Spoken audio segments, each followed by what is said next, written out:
வணக்கம் உறவுகளே.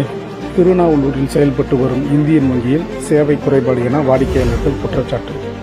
கள்ளக்குறிச்சி மாவட்டம் திருநாவலூர் வெடிலம் பகுதியில் தற்பொழுது இயங்கி வரும் இந்தியன் வங்கியில் பணம் எடுப்பதற்கும் பணம் போடுவதற்கும் வரும் வாடிக்கையாளர்களிடம் வங்கி ஊழியர்கள் மிக மோசமாக நடந்து கொள்வதாகவும் உரிமையில் பேசுவதாகவும் வாடிக்கையாளர்கள் குற்றம் சாட்டி வருகின்றனர்.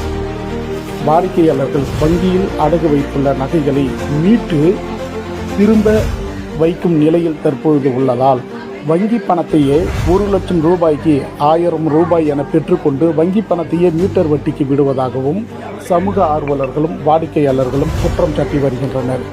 இதுபோன்று செல்வந்தர்களுக்கு தனிவிதமாகவும் தினந்தோறும் வரும் வாடிக்கையாளர்களை அவமதிப்பதாகவும் வங்கி மேலாளர் மீது வாடிக்கையாளர்கள் கடுமையாக குற்றம் சாட்டி வருவது மிகவும் குறிப்பிடத்தக்கது.